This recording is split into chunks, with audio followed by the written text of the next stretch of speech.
Greetings everyone, my name is Dominic and today you're tuning in to the Comic Book Report, where we review comic books and graphic novels so you can get an idea of what to read. And I am ecstatic to be back in the world of Marvel Comics. I prepared a quick list video for all of you that I'm calling 5 Amazing Self-Contained Marvel Omnibus. These oversized hardcover omnibus editions have been some of my favorite comic book formats for the recent years, and I've been looking at my Marvel collection, and I just thought it was time to go back to this kind of one and done or relatively self-contained collection idea. While I love a long-running, multi-volume run kind of omnibus set, every so often it is fun to get a collection that can kind of be read end to end and be relatively self-contained or standalone. And that is really what this list video is about today. I've recommended a couple of my favorites. I've done one and done kind of lists before, but it's been a minute, so I thought I'd go ahead and put this together. Before we jump in, I'd just like to shout out the channel sponsor, OrganicPriceBooks.com. If you're looking to pick up your own comic book collected editions, perhaps a book or two from this very video, I highly encourage you to check out their website. You can find a link for it in this video's description, and if you see anything there you like, you can use my discount code at checkout, TheComicBookReport, to save $2 off of your order. Please note if you use my affiliate link or code to make a purchase, I will earn a small commission, but it's a great way to support this channel. Thank you so very much for considering, and now on with the show. First up on this list, in no particular order, we have The Astonishing X-Men by Joss Whedon and John Cassaday. And I'll say right from the jump, if you're watching this recording upon release, this book is currently out of print, I'm sorry to say. That being said, it has already been reprinted, I think once or twice, so you never know when this might come back into print. You can also find it on secondary marketplaces, things like eBay, things like that.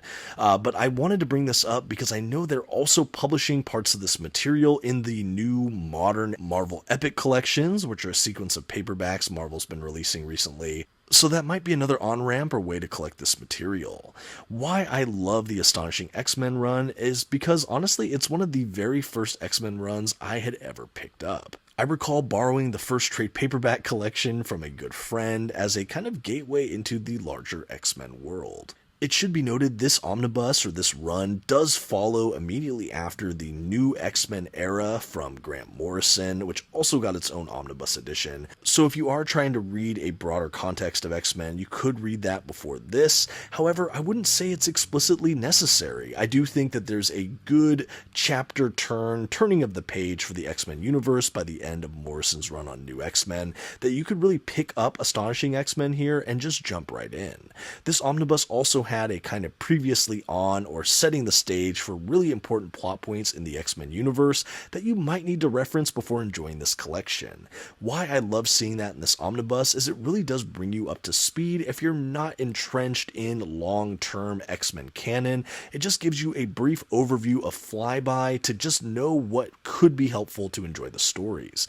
But even without that, I believe you could pick up this collection and still have a lot of good fun. Another huge selling point for me for this omnibus is the gorgeous artwork from the late great John Cassaday. This was also my introduction to his artwork. I've gone on to love other things he's done, things like Planetary. I read that omnibus from DC Comics. Great work there as well. For all those interested though, going back to Astonishing X-Men, how this omnibus is broken down, essentially you have two major big story arcs that slam together to create this run. Again, you don't really need to know a ton about it, and this ends at a satisfactory enough point that I think you can get a really self-contained experience just enjoying this omnibus by itself. We also have an amazing roster of primary X-Men characters like Cyclops, Wolverine, Beast, Emma Frost, Colossus, and Shadowcat, Kitty Pryde. There are of course other mutant characters present in this run that pop in and out, and we have some interesting and dynamic villains. Honestly, that was a real standout in this collection as well. But yeah, I do think that this is a great example of a standalone X-Men collection, and that is saying something because I feel like X-Men in particular is a franchise that could get really bogged down in all of the continuity. Anyway, that's why I've cast my vote here for Astonishing X-Men. Next on this list is a book I've talked about quite often, but here we are, we're doing it again. Yes, I'm talking about Silver Surfer by Dan Slott, Michael and Laura Allred Omnibus. This was a Marvel Comics run that came out around the time of the Marvel Now era, give or take. In fact, I think some of this came out before and some of it happened directly after, but we have their entire run in this omnibus edition. This is one of their most recent reprints. I'm not even sure if this is still in print or not, but again, you can find it if you look around. But I absolutely adored this run. And I'll admit, I initially started this run with a trade paperback collection, and I almost just abandoned it. I had a hard time clicking with it initially, but when the run was coming out in omnibus, I just kept hearing rave reviews. I decided to invest in it and give it a second chance, and I'm so happy I did. Once I clicked into gear with what Slott and team were doing, this ended up being one of my most beloved modern comic runs, period, full stop. I love the treatment we got here of Silver Surfer, who is one of my favorite superhero characters. While I am used to him being a bit more philosophical and brooding, I did get to see a little bit of a lighter touch for this character. I don't think he breaks the character. I don't think that this is a soft, ooey gooey surfer that doesn't look anything like his other comic book counterparts, but there's enough of who he is in the background as we explore, again, kind of the softer side of his personality. This is kind of an interesting interstellar love story on one level, an exploration, beautiful slice of life adventure on another. We have a lot of great moments with some cosmic Marvel characters and canon, but it really does play by its own rules. There's a playfulness to this title in general that really works well. And setting the Allreds loose into this gigantic, kind of galactic sandbox was a genius masterstroke by the powers that be over at Marvel, because wow, was this such an immersive, creative, and just absolutely fun read. With the Allred's trademark poppy visual style, it just really catered to what Dan Slott was doing with these characters.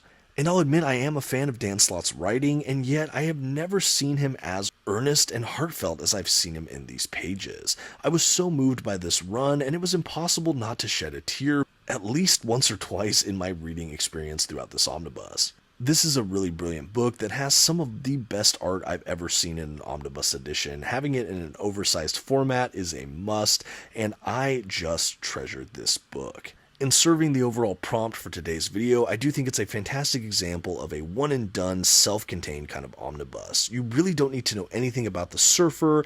The other major character is introduced in these pages, and this has such a satisfying resolution that you feel like anything that happens after for the Surfer will just be the next chapter in his life or subsequent adventures. Everything feels extremely self-contained. You feel like you get a worthwhile journey, a satisfactory conclusion, and just, wow, chef's kiss. Cannot recommend this run high enough.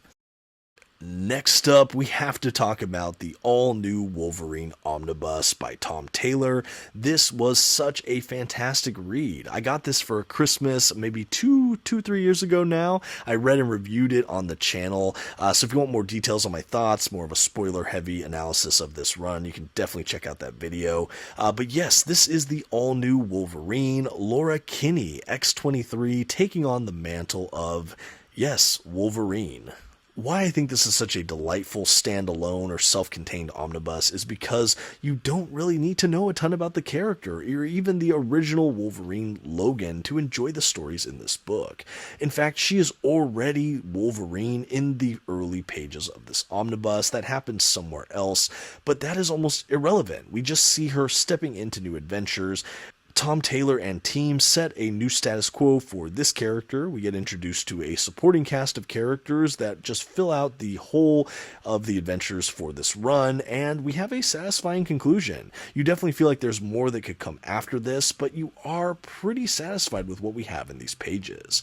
I enjoyed the run tremendously. This is just pure entertainment. There were moments that made me laugh out loud, there were moments that made me almost teary-eyed, and everything in between. We got a lot of ferocious battle sequences, we do have a lot of really tragic references to X-23's past and her upbringing, and we even get a look at a potential future at one point. Again, I don't want to go into too many spoilers here, but we do really run the gambit across this run. It is absolutely fantastic. And if you're a fan of Marvel's mutant characters, or even characters like Spider-Gwen, there's a lot of fun appearances throughout this book.